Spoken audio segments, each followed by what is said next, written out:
கள்ளச்சாராயம் நடந்த பொழுது முதல் முறையும் 10 லட்சம், ரெண்டாவது முறையும் 10 லட்சம். இப்போ இன்னும் உயிருக்கு இன்னும் விலை வைக்கிறீல்ல. இறந்ததற்கு காரணம் கூட்ட நெரிசல் கிடையாது, சூரியன் தான் காரணம். புரிஞ்சா உங்களுக்கு?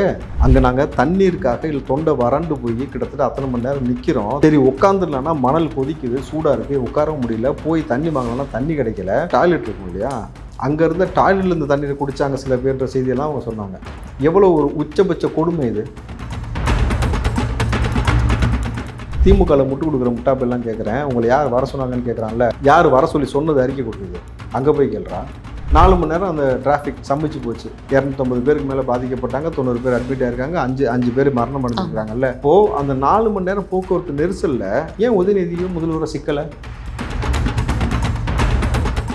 ஃபார்முலா கார் ரேஸ் 200 கோடி ரூபா செலவு பண்ணீங்க, அதுக்கு முன்னாடி 50 கோடி ரோட்டில் மட்டும் போட்டிங்க. அவ்வளவு செலவு பண்ணி அந்த கூத்துக்கு பண்ணக்கூடிய நீங்கள் இந்த ஒரு நாள் அரை நாள் நிகழ்வு, அந்த அரை நாள் நிகழ்வை எப்போ நடத்துன்ற போதிய அறிவு உங்களுக்கு இருந்துச்சு அந்த அரசாங்கத்திற்கு? நாங்களும் உதயநிதி சுவாகா, திராவிட மாடல் சுவாகான்னு சொல்லிட்டுமா? இல்லை நீங்கள் சொல்கிற மாதிரி எங்களுக்கு உதயநிதி ஐயா தான் சரிப்பட்டு வருவார், இந்த குடும்பம் தான் எங்களுக்கு வேணும்னு நாங்கள் சொல்லணுமா? அவசியமா எங்களுக்கு? பைத்தியமா எங்களுக்கு? நான் கேட்குறேன். அரசாங்க பள்ளியில் இருக்கக்கூடிய மாணவர்களை மட்டும் வெட்டிப்பானுங்க, அதே ஊரில் இருக்க ப்ரைவேட் ஸ்கூலில் இருக்க மாணவ பிள்ளைகள் சாதிய பார்வையில் வெட்டிக்க மாட்டாங்க. இந்த அரசியல் உங்களுக்கு புரியுதா? ஆனால் இதை பற்றி நம்ம பேச விடான்னு சொல்லுவாங்க. ஒரு பக்கம் குடிக்க வச்சு கொள்றீங்க, இன்னொரு பக்கம் தண்ணியை குடிக்க விடாமல் கொள்றீங்க. உங்கள் ஆட்சியில் கள்ளச்சாராயம் குடிச்சு செத்தான், நல்ல சாராயம் குடிச்சாலும் சாகிறான். இந்த பக்கம் பாருங்கள் பெருவெளத்தில் சாகிறான், இந்த பக்கம் வந்து மெரினா பீச்சில் சாகிறான். இது வரைக்கும் தமிழ்நாட்டில் சாராய தட்டுப்பாடு ஏற்பட்டதே கிடையாது. குடிக்கிற நீருக்கு சென்னை தமிழ்நாட்டின் தலைநகரத்தில் முதல்வரும் துணை முதலமைச்சரும் கலந்து கொள்கிற நிகழ்ச்சியில் தண்ணி இல்லாமல் செலுத்திருக்காங்க. உங்கள் மகன் மனது குளிர்வதற்காக ஒரு கார் ரேஸ், கரெக்டுங்களா? மக்கள் அத்தனை லட்சம் பேர் கூடுறாங்க, 10 லட்சம் பேர் வரும்னு எதிர்பார்த்தீங்க. அட்லீஸ்ட் அந்த 10 லட்சம் பேருக்கு நீ தண்ணி கொடுத்துருந்தாக்கா இந்த இறப்பு நடந்திருக்காதுல்ல. அந்த விமானப்படை சாகசம் செய்து விட்டது, அரசாங்கம் எங்களை அழைத்து கொண்டு போய் சாக வைத்து செய்துவிட்டது. இவ்வளோதானே. பிரகாஷ் ராஜோட படத்தில் சொல்லுவாப்புல, எனக்கு பிடிச்சது 3 விஷயம், ஒன்று கொல்றது, இன்னொன்று கொல்றது, இன்னொன்று கொல்றது. கிட்டத்தட்ட அப்படி தானே இருக்குது. ஜெயலலிதா அவருடைய மரணம் பெரும் கூட்டம் மெரினால கூடிச்சு, மரணம் ஏற்படலை. கலைஞருடைய மரணம் பெரும் கூட்டம் இங்கே கூடிச்சு, மரணம் ஏற்படலை. உங்கள் அட்மினிஸ்ட்ரேஷன் லட்சணம் என்னன்றது இப்போவாது மக்கள் புரிஞ்சுக்கணும். இனி திமுக நம்பி அவங்க சொல்கிறாங்கன்னு வந்தீங்கன்னாக்கா மரணம் நிச்சயம் என்பது தான் ஒவ்வொரு சான்றாக பார்த்துக்கிட்டே வரோம்.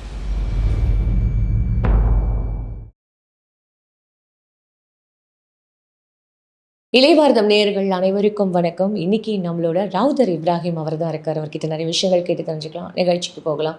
சார் வணக்கம். வணக்கம் மேடம். எப்படி சார் இருக்கீங்க? ஃபைன். நேத்தி நடந்த நிகழ்வு, அந்த ஏர் ஷோ வந்து உண்மையாகவே அது இப்போ அது வந்து எவ்வளோ நம்ம ஒரு 21 வருஷம் கழிச்சு இங்கே பண்ண போகிறோம் அப்படின்னு சொல்லிட்டு அது ஒரு பக்கம் இருந்தாலும் இந்த மாதிரியான ஒரு சோகமான நிகழ்வு யாருமே எதிர்பார்க்கவே இல்லை. இன்னொன்று 5 மரணம், அது மட்டும் இல்லாமல் 90 பேர்கிட்ட வந்து ஹாஸ்பிட்டலில் அட்மிட் ஆகிருக்காங்க. இன்னும் அந்த மரணங்கள் பற்றின டீட்டெயில்ஸ் எதுவும் வெளியில் வரல. இது நடுவில் பப்ளிக்கோட அந்த அவங்களோட பேட்டிலாம் பார்க்கும்போது உண்மையாகவே ரொம்ப கஷ்டமாக இருக்குது. ஸோ நீங்களும் இதெல்லாம் பார்த்துருப்பீங்க இல்லையா? அது மட்டும் இல்லாமல் உதயநிதி ஸ்டாலின் அவர்கள் வந்து துணை முதலமைச்சராக பொறுப்பேற்றதுக்கப்புறம் இந்த மாதிரியான வந்து ஒரு விஷயங்கள் நடக்கும்போது இது மக்கள் நடுவில் நிறைய அதிருப்தி தானே சார் கிரியேட் ஆகும். இது வந்து இந்த 2026 சட்டமன்ற தேர்தல் வரப்போகுது, உள்ளாட்சி தேர்தல் டிசம்பரில் வரப்போகுது. ஸோ இந்த மாதிரியான டைமில் டிஎம்கே இந்த மாதிரியான ஒரு விஷயங்கள் எப்படி அதை பார்க்கும்? முன்னாடியே முன்னெச்சரிக்கை நடவடிக்கையெல்லாம் எடுத்து வச்சுருக்கணும்ல. 10 லட்சம்ன்றது அவங்களுக்கும் தெரியும், முன்னாடியே வந்து எஸ்டிமேட் பண்ண ஒரு க்ரௌடு தான். ஸோ இவ்வளோ விஷயங்கள் அடுக்கடுக்காக நிறைய கேள்விகள் பப்ளிக்கும் கேட்குறாங்க, எதிர்கட்சியில் இருக்கிறவங்களும் கேட்காங்க. ஸோ நீங்கள் என்னென்னு சொல்லணும்னு நினைக்கிறீங்க? நீங்கள் என்ன சொன்னீங்க? 10 லட்சம் 10 லட்சம் பேர் கூடுவாங்க அப்படின்னு எக்ஸ்பெக்ட் பண்ண. இவங்க முன்னக்கூட்டி 10 லட்சம் எடுத்து வச்சுருப்பாங்க டிஎம்கே.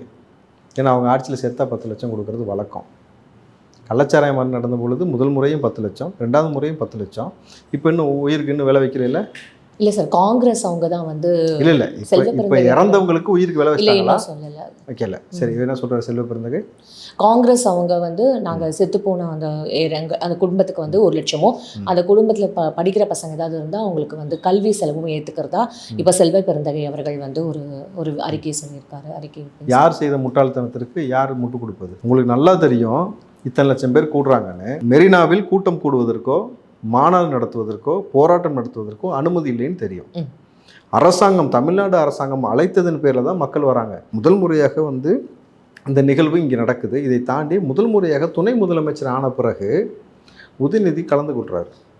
முதலமைச்சருக்கு என்ன அதிகாரம் இருக்கிறதோ அதே அதிகாரம் துணை முதலமைச்சருக்கு இருக்குது. அப்போ 2 முதலமைச்சர் கணக்கு, 2 பேரும் சேர்ந்து ஒரு நிகழ்வில் கலந்து கொள்கிறாங்க. அவங்க நம்மளை அழைக்கிறாங்கன்ற நம்பிக்கையின் பேரில் தானே வந்தாங்க.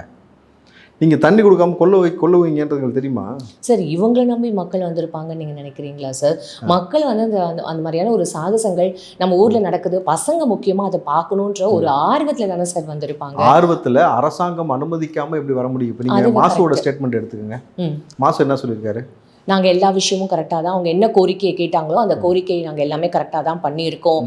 நாங்கள் இவ்வளோ க்ரௌடை வந்து அதையும் தாண்டி க்ரௌடு வந்ததை நாங்கள் எதிர்பார்க்கவே இல்லை. நாங்கள் போலீஸ் இவ்வளோ வச்சுருக்கோம், 40 ஆம்புலன்ஸ் கிட்ட நாங்கள் நிறுத்தி வச்சுருக்கோம், நிறைய செவிலியர்களும் இம்மிடியட்டான மருத்துவ குழுக்களையும் நாங்கள் நிறைய பேரை நிறுத்தி வச்சுருக்கோன்ற மாதிரி அவர் வந்து ஒரு நீண்ட அறிக்கையை வந்து வெளியிட்டிருக்காரு சார். அதிகமான க்ரௌடை நாங்கள் எதிர்பார்க்கவில்லை, இவ்வளோ பேர் வருவாங்கன்னு எங்களுக்கு தெரியாதுன்னு சொன்னால் அவங்க உளவுத்துறை ஃபெயிலியர்னு அர்த்தம். முதல் விஷயம். ரெண்டாவது, அவர் சொல்லியிருக்காரு, பப்ளிக்கிட்ட நாங்கள் சொன்னோம் வரும்போதே கொடை கொண்டு வாங்க, சன்கிளாஸ் போட்டுக்குங்க, தொப்பி போட்டுக்குங்க, குடிநீர் கொண்டு வாங்க அப்படின்னு சொல்லியிருந்தோம். அதெல்லாம் அவங்க கொண்டு வராதோடைய விளைவு தான். அதை தாண்டி அவர்கள் இறந்ததற்கு காரணம், நல்லா தெரிஞ்சுங்க, இறந்ததற்கு காரணம் கூட்டு நெரிசல் கிடையாது, வெயில் வெப்பம் அதிகமானது தான் அவங்க இறந்தது காரணம்ன்றாரு. நல்லா உங்களுக்கு புரிஞ்சா? இறந்ததற்கு காரணம் கூட்ட நெரிசல் கிடையாது, சூரியன் தான் காரணம். புரிஞ்சா உங்களுக்கு? நீங்கள் கலாய்க்கிறீங்களா சார்? ஏதாவது சூரியன் காரணம்னு அவர் அந்த மாதிரி மென்ஷன் பண்ணி, வெப்பம் தான் காரணம்னு அவர் சொல்லியிருக்காரு. வெப்பம் யார் கொடுக்கும்? சூரியன் தானேங்க கொடுக்கும். அப்போ இறந்ததுக்கு காரணம் சூரியன் தானே. இல்லை, புரிஞ்சவங்களுக்கு நல்லாவே புரியும். இது வந்து இப்போது எவ்வளோ பெரிய முட்டாள்தனம் பாருங்கள். நீங்கள் என்ன சொன்னீங்கன்னாக்கா தண்ணீர் கொண்டு வரணும், கொண்டு வராட்டி சரி, கொண்டு வரல, கொண்டு வராதவனை ஏன் அனுமதிச்ச? ஏன் அனுமதிச்ச?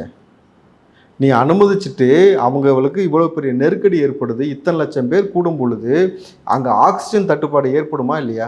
சார் ஆக்சுவலி வந்து அங்கே நின்று அந்த ஷோ முடிகிற வரைக்கும் எந்த மாதிரியான ஒரு அசம்பாவிதமும் நடந்த மாதிரி தெரியல. ஷோ முடிஞ்சதுக்கப்புறம் அட் அ டைம் எல்லாரும் வெளியேறணும்னு நினைக்கிற அந்த தருணத்தில் தான் இந்த மாதிரியான அசம்பாவிதங்கள் நிறைய இந்த மாதிரியான ஒரு துக்க நிகழ்வுகள் நடந்திருக்கு சார். ஆக்சுவலி அது வந்து மீடியா அதுக்கப்புறம் கவர் பண்ணுது. அங்கே போன செய்தியாளர்கள் நான் என்கிட்ட சொன்ன விஷயம் சொல்லட்டுமா? ஓகே. மரணத்தை நேரில் சந்திச்சு விட்டு வந்தோம் நாங்கள். யாரப்பா சொல்கிறீங்க, என்ன நிறைய பேர் கலந்துக்கிட்டாங்களே நான் கேட்டேன். புரியுதுங்களா? அவங்க சொல்கிறது இல்லை, 1 இன்ச் எங்களால் இங்கேருந்து நகர முடியல. அங்கே நாங்கள் தண்ணீருக்காக இல்லை தொண்டை வறண்டு போய் கிட்டத்தட்ட அத்தனை மணி நேரம் நிற்கிறோம், தண்ணி இல்லை, உடம்பு டீஹைட்ரேட் ஆகுது. சரி உட்காந்துடலான்னா மணல் கொதிக்குது, சூடாக இருக்குது, உட்கார முடியல. போய் தண்ணி வாங்கலான்னா தண்ணி கிடைக்கல. கூடுதலாக அங்கே இருந்த இது பக்கத்தில் இருந்த டாய்லெட் இருக்கும் இல்லையா, அங்கே இருந்த டாய்லெட்டில் இருந்த தண்ணீரை குடித்தாங்க சில பேர்ன்ற செய்தியெல்லாம் அவங்க சொன்னாங்க. எவ்வளோ ஒரு உச்சபட்ச கொடுமை இது! நீங்கள் அனுமதிச்சதுனால தான் மக்கள் உள்ளே வந்தாங்க. நீ காவல்துறை அனுமதிக்கலை, மக்கள் உள்ளே வருவானா? வரமாட்டான்ல. காவல்துறை அனுமதிச்சிங்க, இந்த அரசாங்கம் அனுமதிச்சு, இந்த அரசாங்கம் தான் வாங்கன்னு கூப்பிட்டீங்க, முதலமைச்சரும் துணை முதலமைச்சரும் வந்தாங்க. இதில் ஒரே ஒரு விஷயம் பொருத்தி பாருங்கள், ரொம்ப இயல்பாக புரிஞ்சிடும். இத்தனை லட்சம் பேர் வந்து க்ரௌடு வருதுன்னு உங்களுக்கு தெரியுது. இத்தனை லட்சம் பேர் வரவங்களுக்கு இயற்கை உபாதைகள் வருமா வராதா? கண்டிப்பாக. அதுக்கு என்ன முன்னேற்பாடு பண்ணீங்க? ஒன்றுமே பண்ணல. இத்தனை லட்சம் பேர் வராங்க, குடிநீர் கொடுக்கணுமா இல்லையா? அது ஒரு அரசாங்கத்தோடைய கடமை. அதை செஞ்சீங்களா? நீங்கள் செஸ் ஒலிம்பியாட் நடந்த பொழுது நான் ஈசிஆரில் கார் எடுத்துக்கிட்டு ட்ராவல் பண்ண நைட் 2 மணிக்கு, நீங்கள் பனையூர் இந்த பக்கத்தில் இருந்து மகாபலிபுரம் வரைக்கும் செஸ் ஒலிம்பியாட் நடக்கிறது எங்கே? மகாபலிபுரம். அது வரைக்கும் 50 மீட்டருக்கு ஒரு போலீஸ் போட்டிருந்தாங்க, ஒரு பெண் காவலர், ஒரு ஆண் காவலர். அவங்கள்ட்ட நான் அவங்களுக்கு அங்கங்கே காரை நிப்பாட்டி பேசும்பொழுது அவங்க சொன்னது, தண்ணி வசதி இல்லை சார், பாத்ரூம் வசதி இல்லை, எங்களை இப்படி கொண்டு வந்து கொள்கிறாங்க. எல்லாருமே பார்த்திங்கன்னா பிற மாவட்டங்கள்லேருந்து கொண்டு வந்தவங்க, இங்கே உள்ள போலீஸ் கிடையாது. பிற மாவட்டத்துலேருந்து அவ்வளோ போலீஸ் இறக்கி அங்கே நடக்கிறதுக்கு இங்கே இவ்வளோ பாதுகாப்பு கொடுத்தீங்களே, இங்கே ஒரே இடத்துல கூடுறாங்கல்ல, பிற மாவட்டத்துலேருந்து போலீஸ் இறக்கிருக்கணுமா இறக்கக்கூடாதா? 15 லட்சம் பேர் கூடுற இடத்துல 7000 போலீஸை போட்டு வச்சுருக்கீங்கன்னா உங்களுக்கு அறிவுக்கு உங்களுக்கு சம்மந்தம் இருக்கா இல்லையா? எப்படி இத்தனை பெரிய கூட்டத்திற்கு சரி 5 லட்சத்தை கழிச்சிருங்களேன், 10 லட்சம் பேர் வருவாங்கன்னு நீங்கள் எதிர்பார்த்துருந்தீங்கன்னு வச்சுங்க. திமுக 10 லட்சம் பேர் வரவாங்கன்னு தெரிஞ்ச பிறகு அந்த இடத்துல வெறும் 7000 போலீஸை போட்டால் எப்படி கண்ட்ரோல் பண்ண முடியும்? இப்போ இந்த தருணத்தில் இவங்க கேள்வி கேட்கறது என்னன்னா, மத்திய அரசு எந்த மாதிரியான ஒரு சப்போர்ட் உங்களுக்கு கொடுத்தது, ராணுவ படையை இறக்கிருக்கணும் அப்படின்ட்டு இப்போ இவங்க டிஎம்கே சைட்லேருந்து நிறைய பேர் அதை கேள்வி கேட்குறாங்களே சார். உண்மையிலுமே ராணுவத்தை இறக்கிருக்கணும், ராணுவ ஆட்சி வந்திருக்கணும். வராமல் போனதோடைய விளைவு தான் இவங்க இந்த மாதிரி அக்கவர் பண்ணிக்கிட்டு இருக்கிறது. நீங்கள் நான் ஒரு விஷயம் புரிஞ்சுங்க, இதில் ரொம்ப மக்களுக்கு புரிகிற மாதிரி சொல்லிடலாம். 4 மணி நேரம் அந்த டிராஃபிக் சமைச்சு போச்சு, யாருக்கும் தண்ணீர் இல்லை, எந்த குடிநீர் இல்லை, 250 பேருக்கு மேலே பாதிக்கப்பட்டாங்க, 90 பேர் அட்மிட் ஆகிருக்காங்க, 5 பேர் மரணம் அடைஞ்சிருக்காங்கல்ல. அப்போது அந்த 4 மணி நேரம் போக்குவரத்து நெரிசலில் ஏன் உதயநிதியோ முதல்வரோ சிக்கலை? இந்த கேள்வி ஏன் யாருமே கேட்கல? டிராஃபிக்னா எல்லாத்துக்கும் டிராஃபிக், உங்களுக்கு மட்டும் டிராஃபிக் இல்லை எப்படி? நீங்கள் மட்டும் டக்குன்னு சொகுசாக போயிட்டீங்களே, நாங்களாம் அவ்வளோ டிராஃபிக்கில் மாட்டிக்கிட்டோமே எப்படி? அப்போது ஒட்டுமொத்த காவல்துறையும் அரசாங்கமும் உங்கள் 2 பேருக்கு மட்டும் செயல்படுது. இங்கே ஒட்டுமொத்த மக்கள் வந்திருக்காங்க. அந்த மக்களை பற்றி உங்களுக்கு எந்த கவலையும் இல்லை, எந்த புரிதலும் இல்லை. எங்களை வந்து இந்த மாதிரி சிக்க வச்சுட்டு சாகடிக்கிறதுனாக்கா நல்ல ஒரு விஷயம் புரிஞ்சுக்கோங்களேன். இங்கு பெரும் குற்றம் செய்யப்படுவன் கொல்லப்படுகிறானா சமீப காலமாக என்கவுண்டரில்? ஆமாம் சார். பெரும் குற்றம் செய்யக்கூடிய நபர்கள் கொல்லப்படுகிறார்கள். எந்த குற்றமே செய்யாத அப்பாவி மக்கள் உங்களை நம்பி வந்ததுக்கும் கொல்லப்படுகிறார்கள். என்ன பெரிய வித்தியாசம் இருக்குது? அவனுக்கு அதுக்கு அவன் ஏதாவது வேறு வேலையை பார்த்துட்டு போயிருப்பான்ல, நீ கூப்பிடாட்டி அவன் பாட்டு பொழப்ப பார்த்துருப்பான்ல. வான்னு கூப்பிட்டது யார்? நீங்கள் தானே கூப்பிட்டீங்க. இல்லை இப்போது டிஎம்கேலேருந்து நிறைய பேர் வந்து உங்களை யார் வர சொன்னது, அதான் இவ்வளோ கூட்டம் இருக்குன்னு தெரியும்ல, மக்கள் வந்து உங்களுக்கு தெரியாதா, நீங்கள் ஏன் வரீங்க, இந்த மாதிரியான ஒரு கூட்ட நெரிசல்ல. கனிமொழி மேம் வந்து ஒரு ட்வீட் போட்டிருக்காங்க, அதை நீங்களும் பார்த்துருப்பீங்கன்னு நினைக்கிறேன். ஆனால் அந்த ட்வீட் வந்து ஒரு ரொம்ப டிப்ளமேட்டிக்காக இருந்தது. அது யாருக்கான ட்வீட்ன்றது நமக்கு புரியல. இனிமேல் இந்த மாதிரியான ஒரு கூட்ட நெரிசல்களை தவிர்க்கணும், சமாளிக்க முடியாத கூட்ட நெரிசல்களை இனிமேல் தவிர்க்கணும் அப்படின்ட்டு அவங்க அண்ணனுக்கு தான் சொல்கிறாங்க, அண்ணன் பிள்ளைக்கு தான் சொல்கிறாங்க. உங்களால் சமாளிக்க முடியலன்னு தெரிஞ்சு போச்சுலப்பா, ஏன் கூட்டம் கூட்டுறீங்கன்னு. திமுகவில் முட்டு கொடுக்குற முட்டாப்பெல்லாம் கேட்குறேன், உங்களை யார் வர சொன்னாங்கன்னு கேட்குறான்ல, அப்படி கேட்டிருக்காங்க சார். யார் வர சொல்லி சொன்னது, அறிக்கை கொடுத்தது? அங்கே போய் கேள்றா, யார் வான்னு சொல்லி கூப்பிட்டது? தமிழ்நாடு அரசாங்கம் தானே வர சொல்லிச்சு. தமிழ்நாடு அரசாங்கம் சொல்லாமல் இவர்கள் எல்லாம் கிளம்பி வந்தாங்களா? அப்படி ஒரு நிகழ்வு நடக்குன்னு தெரியுமா யாருக்காது? நீங்கள் தமிழ்நாடு அரசு வாவான்னு சொன்னீங்க, உங்களை நம்பி நாங்கள் வந்திருக்கிறோம். ஒரு சென்னை மெரினாவில் இருக்கக்கூடிய மக்களையே பாதுகாக்க துப்பு இல்லாட்டி உங்களுக்கு, நீங்கள் எப்படி வந்து இருக்கக்கூடிய ஒட்டுமொத்த தமிழ்நாடு நாளைக்கு பாதுகாத்து கிழிச்சிருவீங்க? எப்படி பாதுகாப்பீங்க? சரி, இந்த இவர்கள் சொல்லக்கூடிய இதில் இன்னொரு விஷயம் கேட்குறேன். இந்த பெருவெள்ளம் பாதிப்பு ஏற்பட்டுச்சுல போன முறை, 4 மாவட்டம் பாதிக்கப்பட்டுச்சு. சென்னை, செங்கல்பட்டு, காஞ்சிபுரம், திருவள்ளூர். அப்போ வந்து மாசுவும் சொன்னார், KN நேரு, பிரியா, உதயநிதி, முதல்வரும் சொன்னது என்னென்னா 98% பணி முடிவடைந்து விட்டது. கரெக்டுங்களா? இப்போ மிச்சம் 2% தான் இருக்குது. இந்த 2% பணியை இந்த 10 மாதத்தில் முடிச்சிருக்க முடியாது. இந்த வாட்டியும் அவங்க அறிக்கை வச்சிருக்காங்க சார், 43% வந்து நாங்கள் முடிச்சிட்டோம், துரிதமான பணிகள் முடிஞ்சிடுச்சு. நம்மளை முட்டா பையன் நினச்சிட்டு இவங்க பேசிக்கிட்டு இருக்கானுங்க. போன வாட்டியே 98 முடிஞ்சிருச்சுன்னு சொன்னேன், மிச்சம் 2 தான் சொன்னேன். இப்போ என்ன மறுபடியும் முக்கால்வாசி? மிச்சம் 2 தானே. அந்த 2% 10 மாதத்தில் முடிக்க முடியாது அவனுக்கு. 10 மாதத்தில் முடிக்கிறதுக்கு துப்பு இல்லைன்னா என்ன ஆட்சி, என்ன நிர்வாகம்? இந்த முறை மறுபடியும் என்ன சொல்லியிருக்காங்க, 36 போட்டு வாங்கியிருக்கோம். அறிவுக்கும் இவங்களுக்கும் ஏதாவது இருக்கான்னு எனக்கு புரியவே இல்லை. ஏங்க 4 மாவட்டம் இருக்குது, எத்தனை லட்சம் மக்கள் இருக்காங்க, எத்தனை தெருவு இருக்குது, வெறும் 36 போட்டு வச்சு என்ன பண்ணுவீங்க? வெறும் 2% தானே. 2% துரிதமாக முடித்து விட்டோம். போட்டுக்கு அவசியமே கிடையாது. மோட்ரு தேவைப்படும், மரம் விழுந்தால் கட் பண்ணுறதுக்கு கட்டிங் மிஷின் தேவைப்படும், வாங்கி வச்சுருக்கோம் தானே சொல்லணும். ஏன் நீங்கள் வந்து போட்டு இப்போ 36 போட்டு? சார் சில இடங்கள் இப்போ வந்து இந்த டவுனாக இருக்கிற ஏரியா நமக்கே தெரியும்ல சார், சில இடங்கள் அங்கெல்லாம் வந்து நமக்கு போட்டோட இது கண்டிப்பாக தேவைப்படும் அப்படின்றதுக்காக கூட அவங்க அப்போ வெறும் முடிச்சூர் இந்த மாதிரி ஏரியாவுக்கு போட்டு தேவைப்படும், மிச்சம் இடம்லாம் துரிதமாக மழை நிற்காமல் போயிடும். அப்படி தானே? அப்படி தான் அந்த அண்டர்ஸ்டாண்டிங் அவங்க சொல்கிற அந்த ஒரு இதுலேருந்து நம்ம பார்க்க வேண்டியது. அண்டர்ஸ்டாண்ட்லாம் நம்ம பண்ணிக்கக்கூடாது. தீர்மானமாக சொல்லுங்கள், 100% பணி முடிவடைந்து விட்டதுன்னு சொல்லுங்கன்ற. முதலமைச்சர் தைரியமாக சொன்னார்ல, போன வாட்டி கொடுத்த வாக்குறுதி 100% நிறைவேற்றி விட்டேன்னு சொன்னார்ல. ஆமாம், நீங்கள் நம்புகடா முட்டாப்பையிலன்னு சொன்னார்ல. அந்த மாதிரி சொல்லுங்கள். ஏன் சொல்ல மாட்டீங்க? சரி, கூடவே இது KN நேரு போட்டு வாங்கிட்டேன்னு சொல்கிறார்ல. KN நேருகிட்ட ஒரு கேள்வி இருக்குது. கார்த்திக் சிதம்பரம் கேட்டார்ல, வெள்ளரிக்கை கொடுங்கன்னு சொல்லிட்டு. கூவத்துக்கு வருஷம் நிதி ஒதுக்குறீங்க, அந்த நிதி எப்படி போகுது, எங்கே போகுது, உங்கள் அரசாங்கத்தின் மீது எந்த களங்கமும் வராமல் இருப்பதற்காக தான் இந்த கேள்வி கேட்குறேன்ட்டு. அப்புறம் KN நேரு சொன்ன வார்த்தை, முதலமைச்சர் வெளிநாட்டில் இருக்கார், அவர் இல்லாமல் நான் வந்து கொடுக்க முடியாதுன்ட்டு வந்துட்டார்ல. வெள்ளரிக்கை கூட வருஷம் காசு ஒதுக்குறீங்களே, எங்கே ஒதுக்குறீங்க, எங்கே பதுக்குறீங்க, என்ன வேலை செஞ்சுருக்கீங்க எங்களுக்கு தெரியணும்ல. எவ்வளோ முட்டாள்தனமான ஒரு முரண்பாடு இருக்குங்க. சரி, இந்த கூட்ட நெரிசலுக்கு உதயநிதி அவர்கள் கார் ரேஸ் நடத்தினார், ஃபார்முலா கார் ரேஸ். 200 கோடி ரூபா செலவு பண்ணீங்க. அதுக்கு முன்னாடி 50 கோடி ரோட்டில் மட்டும் போட்டிங்க. கரெக்டுங்களா? அவ்வளோ செலவு பண்ணி அந்த கூத்துக்கு பண்ணக்கூடிய நீங்கள் வெறும் அந்த ஒரு நாள் அரை நாள் நிகழ்வு, அந்த அரை நாள் நிகழ்வை எப்போ நடத்தணுன்ற போதிய அறிவு உங்களுக்கு இருந்துச்சு அந்த அரசாங்கத்திற்கு? நீங்கள் பட்ட பகல் அந்த வெளிச்சத்தில் வச்சு நடத்துகிறீங்க. 3 மணி 4 மணிக்கு மேலே நடத்தினா எல்லோரும் வந்து ஈஸியாக பார்க்க முடியும். நீங்கள் காலங்காலத்தில் உச்சி வெயில் நடத்துனீங்க, யாருமே மேலே கண் கொண்டு பார்க்க முடியல. அதற்கும் காரணம் சூரியன் தான், தெரியுமா? சார் இப்போது அதை நீங்கள் மாசு அவர்கள் வந்து இந்த சூரியன் தான் காரணம் அப்படின்றத வந்து நீங்கள் சொல்கிறது கரெக்டு. வெப்பம் அப்படின்ட்டு அந்த வெப்பம் இருக்குது அப்படின்றது எல்லாருக்குமே தெரியும்ல சார். ஏன்னா அது கோஸ்டல் சைடில் நம்ம இருக்கோம், பீச்சில் தான் இருக்க போகிறோம். அந்த அனல் காற்று ஆல்ரெடி வீசி அடிக்குது அப்படின்றது நம்ம எல்லாருக்குமே தெரிஞ்ச ஒரு யதார்த்தமான எல்லாருக்குமே வந்து வருஷம் நடக்கலைங்க. இது வருஷம் நடக்கல, முதல் முறையாக நடக்குது. 21 வருஷம் கழிச்சு நடக்கிறதா. அப்போ வந்து 21 வருஷங்கள் போது ஒரு ஜென்ரேஷனே வந்து மாறி போயிடுச்சு. அவங்க எல்லாருக்கும் வந்து சரி கூப்பிட்டுருக்காங்க, முன்னேற்பாடு தான் இருக்கும், நம்ம பார்க்கலான்னு வந்திருக்கிறாங்க, அவ்வளோதான். இதில் எதற்காக மாசு வந்து இப்படி இதில் அரசியல் பண்ணாதீங்க. குளிர் காயாதீங்கன்னு சொல்லியிருக்காரு சார். கள்ளச்சாராயம் நடக்கும், இவங்க சாராயத்தை காய்ச்சிக்கிட்டு ஓட விட்டுட்டு இருப்பாங்க, செத்து போவாங்க, அதை பற்றி நம்ம பேசினா அரசியல் பேசாதுன்னு. புரியுதுங்களா? நல்ல சாராயம் வாங்கி குடிப்பாங்க, டாஸ்மார்க்கில் அதுலேயும் சைனட் கலந்துருக்கு அறிக்கை வரும், செத்து போவாங்க, அரசியல் பேசாதுன்னு. இந்த பக்கம் குடிக்கிற தண்ணியில் வேங்கவேலேருந்து எல்லாத்துலேயும் மலம் கலந்து வைப்பாங்க, அரசியல் பேசாதுன்னு. ஒரே ஊரில் இருக்கக்கூடிய அரசாங்க பள்ளி இருக்கு இல்லையா, அரசாங்க பள்ளி ப்ரைவேட் ஸ்கூல் ரெண்டுமே இருக்கும். அரசாங்க பள்ளியில் இருக்கக்கூடிய மாணவர்களை மட்டும் வெட்டிப்பானுங்க, அதே ஊரில் இருக்க ப்ரைவேட் ஸ்கூலில் இருக்க மாணவ பிள்ளைகள் சாதிய பாகுபாடில் வெட்டிக்க மாட்டாங்க. இந்த அரசியல் உங்களுக்கு புரியுதா? ஆனால் இதை பற்றி நம்ம பேசக்கூடாதுன்னு சொல்லுவாங்க. இந்த பக்கம் பார்த்தீங்கன்னாக்கா சாராயம் குடிச்சிட்டா 10 லட்ச ரூபா கொடுக்குறாங்க அப்படின்னு சொல்லி அனௌன்ஸ்மெண்ட் வரும். அதுக்கப்புறம் அதனாலேயே பெத்தப்பனுக்கு சாராயம் வாங்கி கொடுக்கறதுக்கு ஒருத்தன் போவான். ஆனால் இதை பற்றி நம்ம பேசக்கூடாதுவாங்க. கிளாம்பாக்கத்தில் ஒன்றுமே ரெடி பண்ணாமல் பைத்தியக்காரத்தனமாக திறந்து விட்டுருவாங்க, மக்கள் அலவலப்படுவாங்க. ஆனால் நீங்கள் அரசியல் பேசாதேன்னு சொல்லுவாங்க. பெருவெள்ளத்தில் வந்து 4 மாவட்டத்தை முங்க விடுவாங்க. அடுத்த வேளை உணவுக்கும் தண்ணீருக்கும் வழி இல்லாமல் பிச்சை எடுத்தோம்னு சொல்லி அந்த மக்கள் சொன்னாங்கல்ல, அதே வார்த்தையை தான் இப்பயும் சொன்னாங்க. ஒருவேளை தண்ணிக்கு நாங்கள் வழி இல்லாமல் பிச்சை எடுத்தோம்னு சொல்லி சொன்னாங்க. ஆனால் நம்ம இதை பற்றி பேசக்கூடாது, அரசியல் பேசாதீங்க. அப்போ நாங்கள் எதை பேசணும்னு எழுதி விடு எங்களுக்கு. நாங்களும் உதயநிதி சுவாகா, திராவிட மாடல் சுவாகான்னு சொல்லட்டுமா? இல்லை நீங்கள் சொல்கிற மாதிரி எங்களுக்கு உதயநிதி ஐயா தான் சரிப்பட்டு வருவார், இந்த குடும்பம் தான் எங்களுக்கு வேணும்னு நாங்கள் சொல்லணுமா?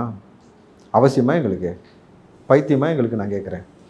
நீங்கள் உங்களுடைய ஆட்சியில் உங்களை உட்கார வச்சுருக்கோம்னா சரியான ஒரு ஆட்சி முறையை கொடுக்கறதுக்கு முயற்சி எடுங்க. முடியலன்னா வெளியில் போயிருக்கேன். ஏன் உட்காந்துக்கிட்டு வெறும் இங்கே நல்ல ஒரு விஷயம் வச்சு பாருங்களேன். ஒரு பக்கம் குடிக்க வச்சு கொள்றீங்க, இன்னொரு பக்கம் தண்ணியை குடிக்க விடாமல் கொள்றீங்க.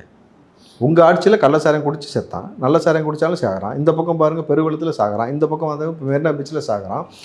இது வரைக்கும் தமிழ்நாட்டில் சாராய தட்டுப்பாடு ஏற்பட்டதே கிடையாது. குடிக்கிற நீருக்கு சென்னை தமிழ்நாட்டின் தலைநகரத்தில் முதல்வரும் துணை முதலமைச்சரும் கலந்து கொள்கிற நிகழ்ச்சியில் தண்ணி இல்லாமல் செத்துருக்காங்க, டீஹைட்ரேஷனாக. இது எப்படி நீங்கள் பார்ப்பீங்க?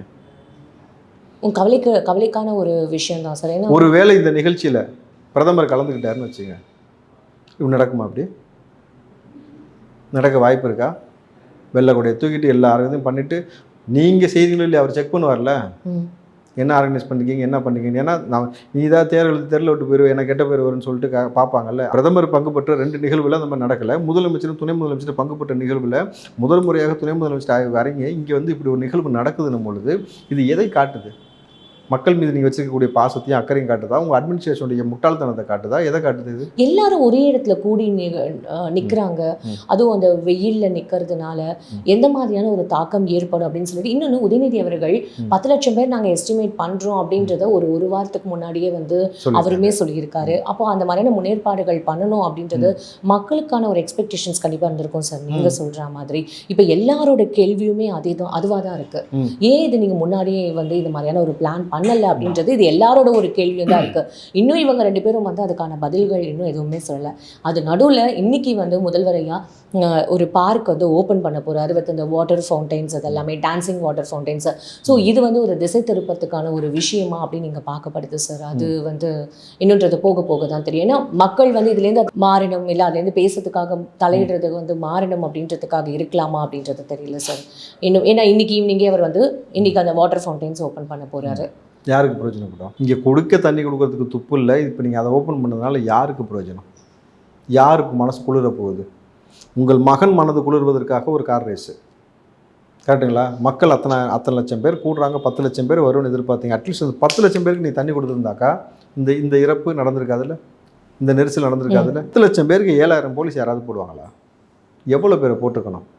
நல்ல கவனிங்க. அந்த 7000 பேரும் வெறும் முதல்வர் துணை முதலமைச்சருக்கு மட்டும் வேலை செஞ்சு கரெக்டாக அந்த நிகழ்ச்சி முடிஞ்சுன்னு அவங்கள மட்டும் சொகுசு 5 நிமிஷத்தில் அங்கேருந்து கடத்தி விட்டாச்சு.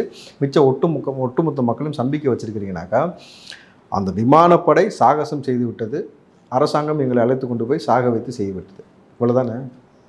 இதை தாண்டி நீங்கள் என்ன புதுசாக இங்கே செஞ்சிட்டீங்க? இது வரைக்கும் உங்கள் ஆட்சி வந்ததுலேருந்து ஒன்று போராட்டம், இல்லை ஆர்ப்பாட்டம், இல்லை இந்த மாதிரி கள்ளச்சாராயம் பண்ணணும், இல்லை சாதிய பாகுபாடுன்னு வெட்டுறது, இல்லை சாராயம் குடிச்சு சாகிறது, மெத்து கடந்து சாகிறது, இதுக்கப்புறம் பார்த்திங்கன்னா இந்த மாதிரி கூட்டு நின்று சாகிறது, ஆக மொத்தம் சாகிறது. பிரகாஷ்ராஜோட படத்தில் சொல்லுவாப்பில், எனக்கு பிடிச்சது 3 விஷயம், ஒன்று கொல்றது, இன்னொன்று கொல்றதுன்ட்டு. கிட்டத்தட்ட அப்படி தானே இருக்குது. பிரகாஷ்ராஜ் கூட அவர் கூட அந்த ஸ்டேஜில் உட்காந்துருந்தாரு சார். இப்போ பேச சொல்லுங்கள் பிரகாஷ்ராஜ், சத்யராஜ்னு இருக்க வாடகை வாயெல்லாம் இருக்காங்கல்ல, இப்போ இதை எதிர்த்து ஒரு கண்டன பதிவு யாராவது பதிவு பண்ண சொல்லுங்கள். அறம் சார்ந்து நீங்கள் இருக்கிறீங்கனாக்கா பதிவு பண்ண சொல்லுங்கள்.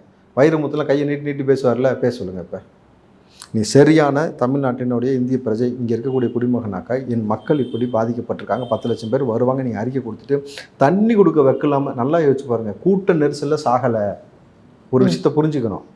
கூட்ட நெரிசலில் அப்படி ஒருத்தர் மேலே ஒருத்தர் ஏறி நசுக்கி சாகலை. மரணம் அடைந்த நபர்கள்லாம் டீஹைட்ரேஷனால தான் மரணம் அடைஞ்சிருக்கிறாங்க, வெயிலின் வெப்பத்தின் காரணமாக தான் மரணம் அடைஞ்சிருக்காங்கன்னு மாசுவுமே பதிவு பண்ணியிருக்காரு. சுகாதாரத்துறை அமைச்சரில் கரெக்டாக தானே சொல்லுவார். இப்போ சூரியனால தான் கொல்லப்பட்டுக்குன்னு அவரை உறுதி செய்யும் பொழுது ஏன் தண்ணி கொடுக்க உங்களுக்கு துப்பு இல்லை? வெறும் தண்ணிங்க. நான் என்ன கேட்குறேன், நீங்கள் ஓசியாக கொடுக்கறதுக்கு உங்களுக்கு துப்பு இல்லை. என்றைக்கு வந்து அரசாங்கம் வந்து நீருக்கு விளை வைத்து விற்பதற்கு அனுமதி கொடுத்துச்சோ அன்னைக்கே வந்து இந்த மாதிரியான விஷயமெல்லாம் வந்து என்ன சொல்கிறது நம்ம எதிர்பார்க்க முடியாது. அப்போது அந்த தண்ணீரை காசு கொடுத்து வாங்க நாங்கள் தயாராக இருந்தோம். ஏன் கொடுக்க நீங்கள் தயாராக இல்லை? உள்ள அவங்கள அந்த வாட்டர் பேக்கெட்ஸ் விற்கிறவங்களை கூட உள்ள அலோவ் பண்ணல அப்படின்னு சொல்லிட்டு நிறைய பேர் கம்ப்ளைண்ட் பண்ணியிருக்காங்க. உங்களுடைய குடும்பம் மெரினா பீச்சுக்கு வந்தாலே ஏர் கூலரோட வந்துடுறீங்க. நாங்கள் ஏர் கூலர் தூக்கிட்டு வந்தால் விடுவீங்களா? எங்கள் சொகுசுக்கு நாங்களும் எல்லாத்தையும் கொண்டு வரோம்னா காரை எங்கேயோ நிப்பாட்டுறீங்க. நீங்கள் வந்து அங்கே உள்ளே இறங்குற வரைக்கும் உங்களுக்கு கார் வருது, ஏர் கூலர் இருக்குது, உங்களுக்கு சௌகரியமான எல்லா விஷயமும் இருக்கணும் பொழுது இந்த அடிப்படை அறிவு புரிதல் இல்லாத நபர்கள் எப்படி தமிழ்நாட்டை காப்பாற்றுவார்கள் நம்புறீங்க நீங்கள்? இந்த நபர்களால் நமக்கு என்ன பிரயோஜனம் நடக்குன்னு நம்புறீங்க? நான் உதயநிதி வந்து துணை முதலமைச்சர் ஆனதுக்கு நான் வந்து ஆக்குங்கன்னு தான் சொன்னேனே தவிர ஒரு இடத்துல கூட நான் எதிர்ப்பை பதிவு பண்ணல. காரணம் வந்து அவர் மீது எனக்கு இருந்த பெரிய நம்பிக்கை. என்ன நம்பிக்கை தெரியுங்களா? அவர் ஆக்குனீங்கன்னா தான் அவர் அட்மினிஸ்ட்ரேஷன் லட்சணம் தெரியும்ன்ற நம்பிக்கை என்ன தெரிஞ்சிருச்சுல்ல. நீங்கள் ஆக்குங்க, அவர் லட்சணம் தெரியும், இந்த பெருமல்ல வந்துச்சுன்னா திருப்பி நவம்பர் டிசம்பர் என்னன்றது தெரியும்னு சொன்னேன். நான் நவம்பர் டிசம்பரில் தான் உதயநிதி மாட்டுவார்னு நினச்சேன். அதுக்கு முன்னாடி இப்படி சிக்குவார்னு நமக்கு தெரியல. செஸ் ஒலிம்பியாடு இங்கே நடந்ததில்லை சார், கார் ரேஸும் இங்கே நடந்ததில்லை.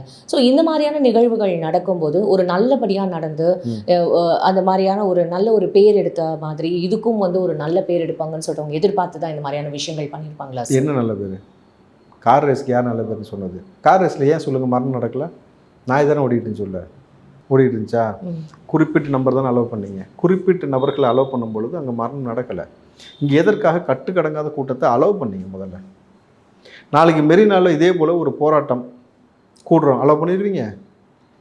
திமுக இப்படி மக்களை கொன்று குவித்து கொண்டே இருக்கிறது, நாங்கள் எல்லாமே ஒட்டுமொத்தமாக கூடுறோம்னு சொல்லி மக்கள் கூடுறாங்க, விட்டுருவீங்களா? ஜல்லிக்கட்டு போராட்டம் நடந்துச்சுல, ஆமாம் சார். 3 நிகழ்வு நீங்கள் ஒப்பிட்டு பாருங்கள்.